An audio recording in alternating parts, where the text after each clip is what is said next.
ஆண்டவராக இயேசு கிறிஸ்துவின் நாமத்தில் என் அன்பின் வாழ்த்துக்கள். இன்றைக்கு நம்முடைய தியானத்திற்காக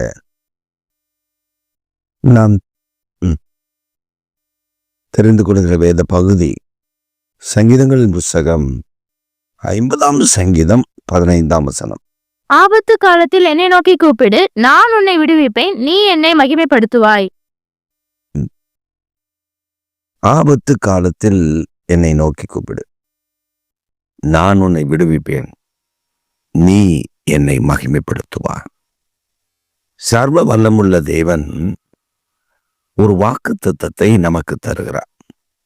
ஆபத்து காலத்தில் நோக்கி கூப்பிடு, என்னை பார்த்து நீ கூப்பிடு, நான் உன்னை விடுவிப்பேன், நீ என்னை மகிமைப்படுத்துவாய். ஆபத்து காலம் வரும்பொழுது நாம் யார் யாரையோ கூப்பிடுகிறோம். மனிதர்களை கூப்பிடுகிறோம்,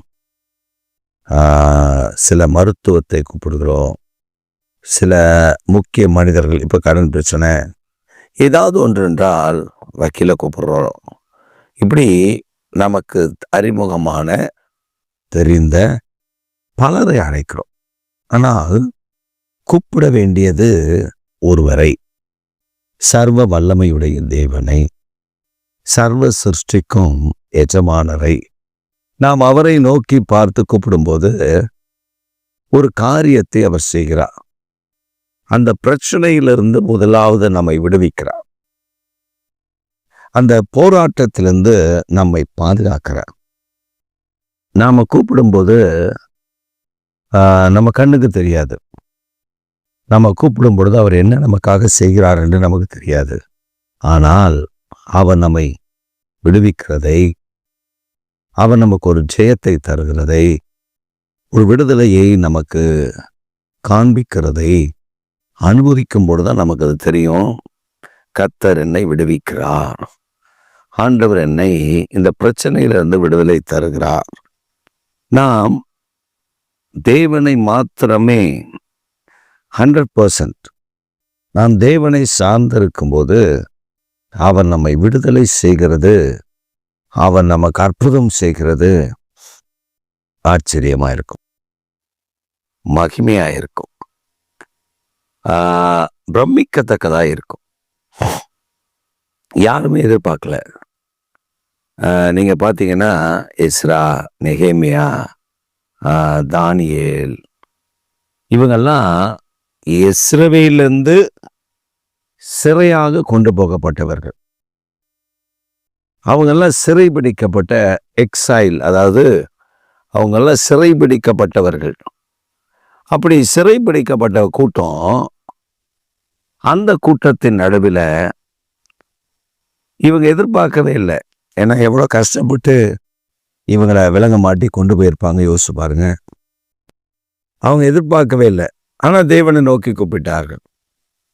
They call upon the God for the help in the exile nation Babylon. அந்த சிறைபிடிக்கப்பட்ட தேசத்துக்குள்ள, பாபிலோனுக்குள்ள அவர்கள் கூப்பிட்டதை பரலோகத்தின் தேவன் கேட்டார். கேட்டு நெகேமியாவை 127 தேசத்திற்கு தலைவராக இருக்கக்கூடிய அர்த்தசாஸ்திரா ஜெரக்ஸ் அப்படின்னு சொல்லுகிற அந்த ராஜாவுக்கு பானபாத்திரக்காரன். யோசிச்சு பாருங்கண்ணா, எவ்வளோ பெரிய மேன்மை அது. அந்த ராஜாவுக்கு பானபாத்திரக்காரன்.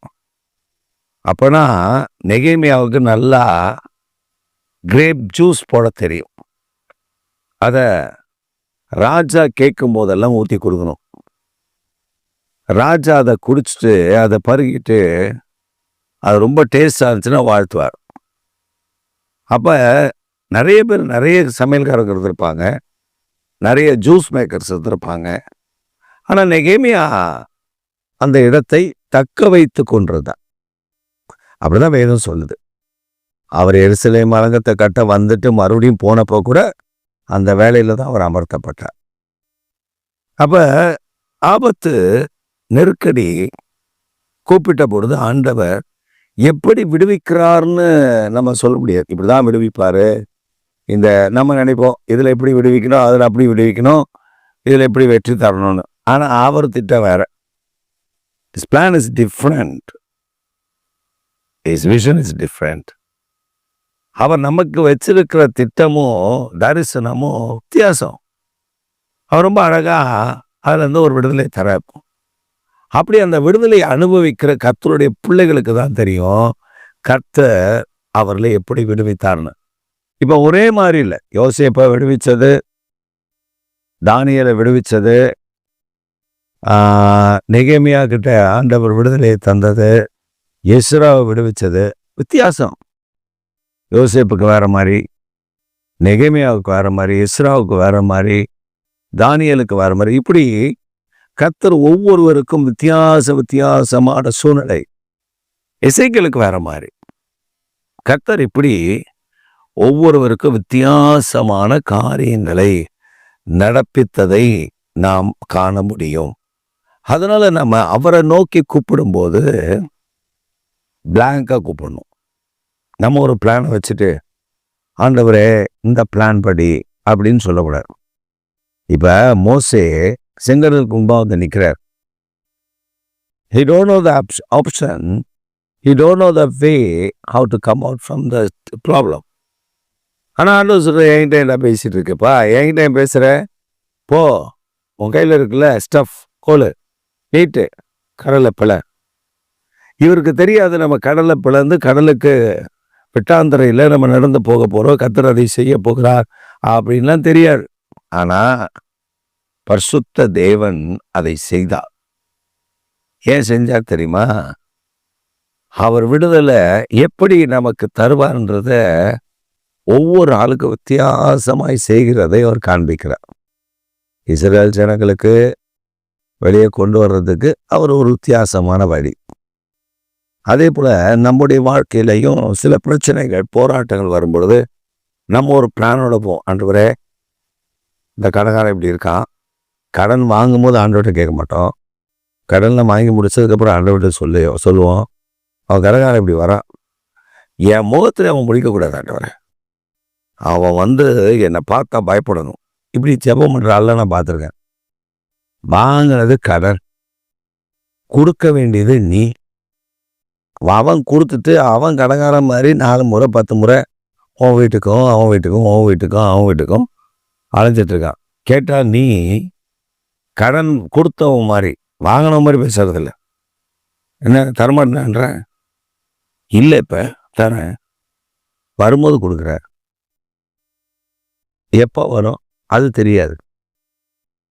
ஒருத்தர் சமீபத்தில் ஒரு ஒரு பெரிய ஊழியக்காரர், அந்த ஊழியக்காரர் இடத்துல ஒரு காரியத்துக்காக அந்த பில்டிங் ஓனர் வந்து இந்த வாடகை கொடுக்கலையே ஃபாதர், இந்த வாடகை கொடுக்கலையே ஃபாதர். வாடகையா? ஆமாம் பிரதர், நான் வந்து உங்களுக்காக ஊக்கமாக ஜெபம் பண்ணுறேன், பார்த்துக்கோங்க, கொடுக்கணும்னு எனக்கு ஆசை. ஆண்டவர் ஒன்றுமே சொல்ல மாட்டாரு, கொடுன்னு சொல்ல மாட்டாரு, கொடுக்காதுன்னு சொல்ல மாட்டாரு. நான் வெயிட் பண்ணுறேன். அவர் சொல்லிட்டா கொடுத்துருவார். எப்போ சொல்லுவார் அதுதான் பிரதர் தெரில. நானும் ஜெபம் பண்ணிகிட்டே இருக்கேன், அவர் ஒன்றுமே சொல்ல மாட்டாரு. அவர் வந்தார், மாதம் இதே தான் பிரதர். நான் ஞாபகம்லாம் இருக்கு பிரதர். ஐயோ, ஞாபகம்லாம் இருக்கு. ஆனால் ஆண்டவர் வந்து அதை கொடுக்க ஒன்றுமே சொல்ல மாட்டார் பிரதர். ஜோம்னோடனே ஆண்டவர் தர சொல்கிறார் சீக்கிரம். எப்போ தர சொல்கிறாரு அப்போ நம்ம கொடுத்துருவோம். அதெல்லாம் வந்து ஆண்டவர் மாற்ற மாட்டார். வாடகை வரும்போது என்ன பேசியிருப்பேன், அட்வான்ஸ் கொடுக்கும்போது என்ன பேசியிருப்பேன், அவன் உன் மேலே ஃபாதர்னு ஒரு மரியாதை வச்சு அந்த ஆள் வந்து கேட்குறான், ஃபாதர்ன்றான். நீ என்ன பண்ணியிருக்கணும், அந்த பேச்சுக்கு மரியாதைக்காவது உங்ககிட்ட நீ வாங்கி கொடுத்துருக்கணும். அதில் வரக்கூடிய காணிக்கையில் உனக்கு காணிக்கையில் வந்துச்சு, கோடி கணக்கில் வந்துச்சு, அதை கொடுத்துருக்கணும்.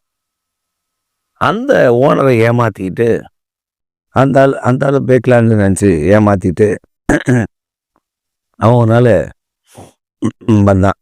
இந்த ஓனர் வந்துட்டு, சரி பிரதர், கர்த்தர் உங்ககிட்ட உண்மையை சொல்லலை. ஆமாம் பிரதர், சொல்ல. நேற்று ராத்திரி ஆண்டவர் என் ஜெபத்தில் பேசினார். அவனை இனிமே அந்த பில்டிங்கில் வைக்காத, காலி பண்ணிடு அப்படின்னு சொன்னார். நானும் எப்படி ஆண்டவரே, நீ அவர் பாவமே அப்படிலாம் நான் பேசினேன்.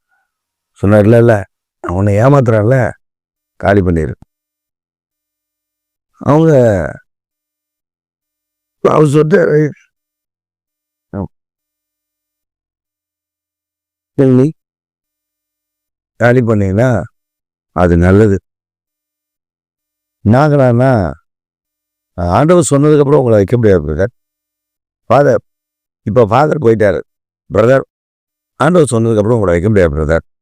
நீங்கள் காலி பண்ணியிருக்கேண்ணே. எவ்வளோ நாளில்? ஆண்டவர் சொல்லிட்டாரு. அப்போ நான் ஒரு 3 மாதம் டைம், 3 நாளைக்குள்ளே எல்லாத்தையும் காலி பண்ணிட்டு போயிடணும். அப்படிதான் ஆண்டவர் என்கிட்ட சொல்லியிருக்காரு தரிசனத்தில். கிளம்புங்க. அவருக்கு என்ன சொல்ல முடியும்? அந்த மனிதன், அந்த ஓனர் பெரிய ஆளு. அவர் சொன்னதை கேட்டு அதிர்ந்து போனார். நான் என்ன சொல்றேன், கர்த்தர் ஆபத்து காலத்தில் நோக்கி கூப்பிடுன்றார். நம்ம ஒரு பிளானை வச்சுட்டு ஆண்டவர்கிட்ட போய், பிளானை இப்படி செய்யுங்க, இதுதான் ஆண்டவரே, இப்படி பண்ணுங்க, அவருக்கே ஐடியா கொடுத்து, அவருக்கே ஆலோசனை கொடுத்து, என்ன இப்படி ஒரு விடுதலை தாங்கன்னு சொல்லி கேட்கறது.